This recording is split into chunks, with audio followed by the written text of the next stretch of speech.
When did recycling start? Recycling has been around for perhaps thousands of years. For example, ancient cultures that began making metal products could melt down old broken items like pots and swords and make new ones. More recently, during World Wars I and II, people would have paper and metal drives to collect materials for the war effort. Nothing was wasted. The landfilling became a cheap way for trash disposal in the 1940s and 50s. Recycling was less popular.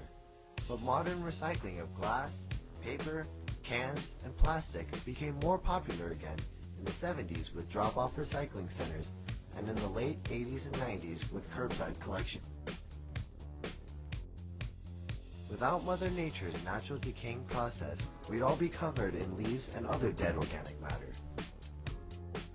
Has recycling changed throughout the years it has been around? If so, how? Recycling technology constantly has to keep up with new packaging and materials. For example, 20 or 30 years ago, you could still buy drinks in returnable, refillable glass bottles. Now, you buy it in a disposable plastic bottle. Planners have to create new systems to collect, process, and recycle the number 2 plastic called HDPE and make the plastic into a new product such as plastic lumber. Changes in landfill management have affected recycling. It is getting more expensive to throw trash in landfills because more engineering and environmental protection goes into the design of the landfills. Depending on where you live, landfills are a relatively cheap disposal method. But on the East Coast around New York and New Jersey, landfills are very expensive.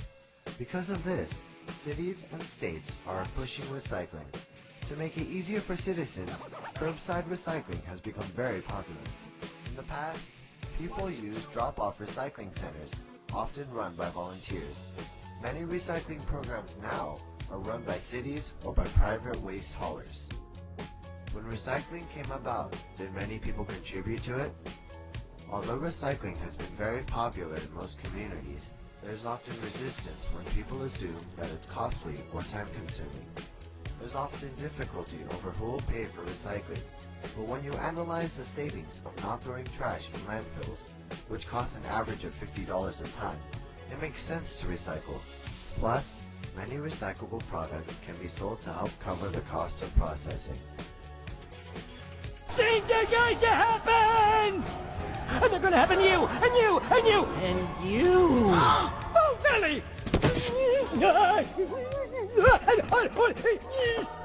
People of Springfield, heed this warning! Twisted tail, 1,000 eyes, trapped forever!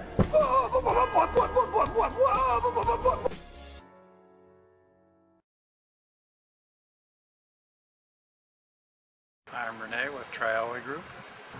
The big benefit for recycling anything aluminum is that it takes 10% of the energy to remelt aluminum as it does to create virgin aluminum from bauxite. So there's a 90% energy savings.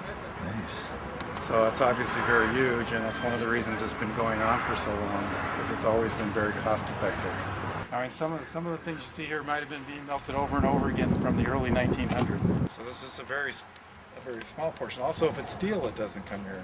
That will normally not go here or to the person buying the cardboard and the plastic bottles and the glass. So Third person.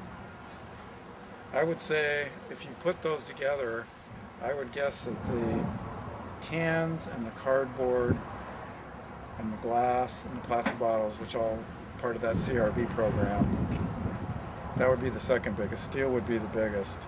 And all the other things, which is what we're doing, would be the smallest of those three things.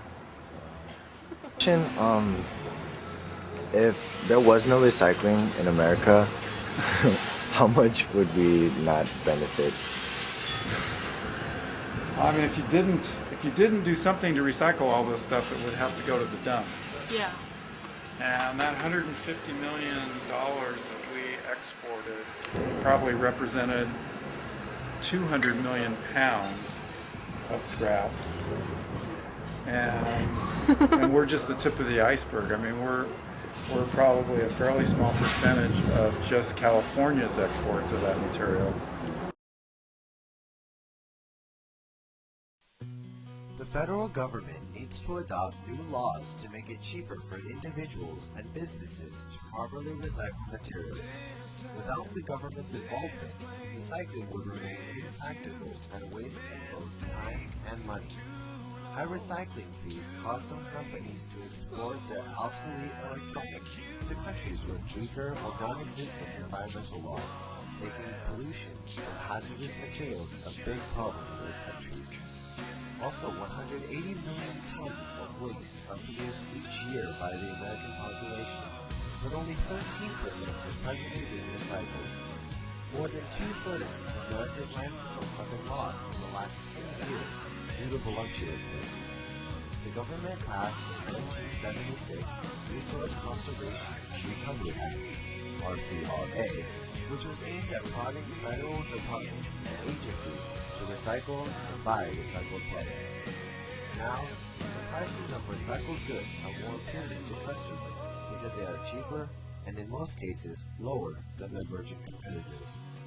This large step made by the government has greatly influenced our nation. Some have offered grants to start recycling centers and incentive programs to encourage recycling. A few have made laws to control the waste problem by making the state change to recycling. Now all the government has to do to maximize efficiency is to create a national, federal enforced recycling program.